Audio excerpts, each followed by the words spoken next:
जिल्हा परिषद देवगाव रांगरी गटातून तुम्ही शिवसेना उद्धव ठाकरे पक्षाकडून उमेदवारी अर्ज दाखल केलेला आहे आणि प्रचार आता मध्यावर आलेला आहे. कसा प्रचार सुरू आहे? हे प्रचार एकदम चांगला आहे. आज या ठिकाणी जवळजवळ संपूर्ण सर्कलची आमची एक फेरी पूर्ण झाली आहे. त्या फेरीला आम्ही प्रतिसाद देतो आहे आणि लोकांचा या ठिकाणी भारतीय जनता पार्टीवर प्रचंड रोष आहे. कारण या अगोदर गेल्या 10 वर्षापासून भारतीय जनता पार्टीचा जिल्हा परिषद सदस्य होता. त्यामुळे लोकांना माहिती आहे हे सदस्य काम करत नाही आणि त्यामुळं मला निश्चितपणे माहिती आहे की अण्णा शिंदे म्हणजे माझ्या स्वतःबद्दल एक वेगळी ओळख आहे. आज या ठिकाणी आता आपण बघितलं असेल गल्ले बोरगाव ते टाकळी आता रस्त्याचे काय आले प्रचंड आला आहे. त्या लोकांना त्या ठिकाणी त्रास होतोय. आज आपण तिकडे शेवता असेल शेवता ते फाटा असेल त्या ठिकाणी सुद्धा रस्ता नाही आहे. बोरसरला रस्ता नाही आहे. देवळीला रस्ता नाही आहे. अशा ठिकाणी आपलं म्हणजे आता असं अनेक ठिकाणी रस्ते नसल्यामुळं लोकांना माहिती आहे का या ठिकाणी शिवसेना उद्धव बाळासाहेब ठाकरे पक्षाचे डॉक्टर अण्णासाहेब शिंदे यांनाच त्यांनी मतदान करण्याचा निर्धार केलेला आहे. कारण अनेक कामं आपण त्या ठिकाणी केलेली आहेत. मी त्या ठिकाणी जिल्हा परिषद अध्यक्ष असताना अनेक लोकांची कामं आपण केली. त्या ठिकाणी मी श्रावणबाळ संजय गांधी निराधार योजनेचा अध्यक्ष होतो. तर प्रत्येक गावातील जे निराधार महिला आहे जे निराधार पुरुष आहे अशा लोकांचे प्रकरणं आम्ही भरून घेतले. त्यांचा पगार आम्ही त्या ठिकाणी चालू केला. 2017 पूर्वी मी अध्यक्ष होण्याच्या अगोदर कन्नड तालुक्यात फक्त 4,000 लाभार्थी होते. आजच्या डेटला 16,000 लाभार्थी कन्नड तालुक्यामध्ये लाभ घेत आहेत. म्हणजे दिनदुबळ्याला सुद्धा माहिती आहे की अण्णा शिंदेकडे प्रस्ताव नेला म्हणजे तो मंजूर होतो. त्या ठिकाणी कोणाला खर्च येत नाही. अशा पद्धतीनं आम्ही त्या ठिकाणी काम करतो आहे आणि मला खात्री आहे या ठिकाणी जनता आम्हाला या ठिकाणी आशीर्वाद दिल्याशी राहणार नाही. आमच्या या संपूर्ण भागामध्ये मका मोठ्या प्रमाणात पिकते. आमचा देवगाव रंगरी बेल्ट असेल मकाच्या बाबतीत सुद्धा सगळ्यात पहिलं शासनाने डिक्लेअर केलं आम्ही 2400 भाव देऊ. पण 2400 भाव देऊ पण त्यांनी त्या ठिकाणी मका खरेदी केंद्र सुरूच केलं नाही. पण त्या ठिकाणी DMO असेल HDM असेल तहसीलदार साहेब असेल यांना आम्ही भेटलो. त्या ठिकाणी मका खरेदी केंद्र आम्ही त्यांना चालू करायला लावलो. म्हणजे शेतकऱ्याचा कुठलाही प्रश्न असला कष्टकऱ्याचा कुठला प्रश्न असला त्या ठिकाणी आम्ही हजर असतो. म्हणून मला खात्री आहे या ठिकाणी जनता जनार्दन या ठिकाणी म्हणजे मशालीला मतदान केल्याशिवाय राहणार नाही. आणि माझ्यासोबत दुसरे पंचायत समिती सदस्य त्या ठिकाणी भीमराज सोनवणे असतील आमचे देवगाव रंगारीचे पंचायत समिती सदस्य कांताबाई गोकुळ गोरे असतील आम्हाला सर्वांना भरभरून त्या ठिकाणी आशीर्वाद दिल्याशिवाय राहणार नाही. याबद्दल माझ्या मनात कुठली शंका नाही. आता तुम्ही प्रचारानिमित्त खेडोपाडी फिरतात. काय समस्या जाणवल्या आणि काय लोकांची समस्या म्हणजे लोकांचं म्हणणं रस्ताच. आता काल आम्ही काल त्या ठिकाणी धारणखेड्या असेल त्याचप्रमाणे देवळाने जे पलीकडे वस्ती रस्तेच नाही आहे. म्हणजे लोकांचं म्हणणं या लोकांनी आतापर्यंत केलं काय. मी म्हटलं बघा असं असं आहे तुम्ही आम्हाला एकदा चान्स द्या. आम्ही लोकांना सांगितलं तुम्हाला आम्हाला शोधाची गरज पडणार नाही.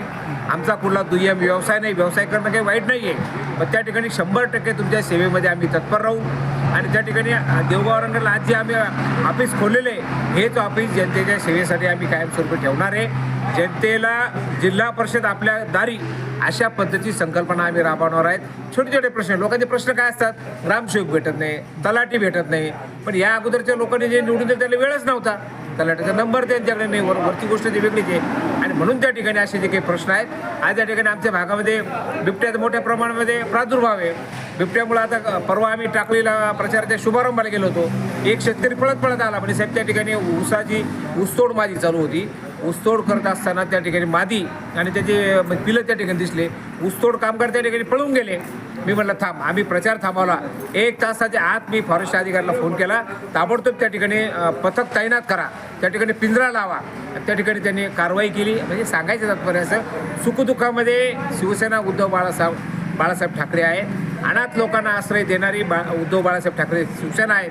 मशाल आहेत. आणि मग निश्चितपणानं मशालीलाच लोक आशीर्वाद देतील याबद्दल आमच्या मनात कुठली शंका नाही. तुम्ही आता सत्तेत नाही आणि समोर धनदांडगे उमेदवार आहे. ही लढत कशी रंगणार आहे आणि तुम्ही विजयाचं गणित कसं असणार आहे? कसं असतं ही लढाई मुळात धनशक्ती विरुद्ध जनशक्ती अशीच आहे. आणि मी आताहीपर्यंत 15 वर्ष जिल्हा परिषद सदस्य होतो त्या टायमाला अशा लढाई झाल्या आहे. आणि मला माहिती आहे की या ठिकाणी पूर्ण जनता माझ्या पाठीमागे आहे. कारण जनतेला माहिती आहे मी गेल्या 10 वर्ष जिल्हा परिषद सदस्य नव्हतो. पण तरीसुद्धा आजसुद्धा मी सकाळी 9 वाजता घराच्या बाहेर पडतो तर रात्री 10-11 वाजता घरी जातो. हा माझा दिनक्रम आहे. आम्ही सारखे लोकांचे काम करतो. 2 वर्षापूर्वी पीक विम्याच्या बाबतीमध्ये आम्ही आंदोलन केलं होतं. त्या ठिकाणी आंदोलन केल्यानंतर आम्ही पीक विमा 85 कोटी रुपये पीक विमा आम्ही द्यायला लावला. तहसील कार्यालयात आम्ही उपोषण केलं. अनेक गावचे शेतकरी आले होते म्हणून लोकांना माहिती आहे. आणि मग सत्ता असो का नसो आपल्यामध्ये काम करण्याची धमक जर असली ना त्या अधिकाऱ्याला झुकावंच लागतं. अरे कायद्यानं काम त्यांना करावं लागतं. परमपूज्य डॉक्टर बाबासाहेब आंबेडकर यांनी जे संविधान लिहिलेलं आहे त्या संविधानावर जर तुम्ही चालले ना ते नाही त्यांच्या बापाला काम करावं लागतं. आपण शेवटी जनतेचं काम सांगतो आणि त्यांना काम हे करावंच लागतं. म्हणून मला या ठिकाणी मला निश्चय आहे. मी गेल्या 15-20 वर्ष कार्यकाळात सत्तेत होतो, सत्तेच्या बाहेरसुद्धा होतो, पण माझे कधीही कामं आडले नाही आणि चांगलं वागलं तर अधिकारी काम करतात आणि म्हणून त्या माध्यमातून एक वेगळ्या पद्धतीनं आमचं काम करण्याचे अँगल आहे. म्हणून जिल्हा परिषद आपल्या दारी आणि हात दाखवा आणि गाडी थांबवा अशी आमची परंपरा असल्यामुळं निश्चितपणाने मतदार या ठिकाणी मला आशीर्वाद देतील आणि मशालीला भरभरून असं मतदान करून आम्हाला निवडून देतील अशी मला पक्की विजयाची खात्री आहे. मतदारांना काय आवाहन करणार? ते मतदारांना आव्हान असं आहे, आता सगळ्यांची हवा पाहिली. आज जी भारतीय जनता पार्टी विकासाचे दावे करते, आम्ही हे करू आम्ही ते करू, आतापर्यंत का नाही केलं? आतापर्यंत भारतीय जनता पार्टीचा सदस्य होता ना इथं, 10 वर्षात ज्यांनी केलं नाही त्यांचं सरकार होतं की नाही, आता काय करणार आहे? म्हणून त्यांच्या खोट्या आश्वासनाला बळी पडू नका. माझा आवराळा सर्कल आहे, ज्या ठिकाणी मी जिल्हा परिषद सदस्य होतो त्या ठिकाणी तुम्ही जाऊन बघा. सगळ्या गावात प्रत्येक गावाला एक पक्का रस्ता आहे. त्या ठिकाणी MSCBचं केंद्रसुद्धा चांगल्या पद्धतीनं आहे. लोकांना दिवसाची वीज आहे, लोकांचे सगळे सुखदुःखात आम्ही त्या ठिकाणी हजर राहतो. म्हणून लोकांनी ठरवलेलं एक आता बदल करायचा. भारतीय जनता पार्टीच्या भूलथापेला लोक बळी पडणारच नाही. आता लोकांनी ठरवलेलं आहे.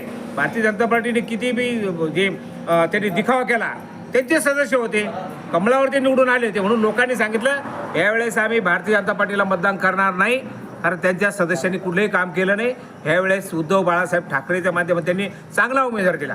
हां, म्हणजे मी पूर्वी आवराळा मतदारसंघामध्ये उभा राहत होतो, पण आता माझ्या सर्कलमधले बरेचसे गावं इकडे आले. माझं सर्कल 25% सर्कल देवगाव रंगले जोडल्यामुळं आमच्या कार्यकर्ते प्रचंड उत्साहात आहे की आतापर्यंत आपल्याकडे सक्षम उमेदवार नव्हता असं कार्यकर्त्यांचं म्हणणं आहे.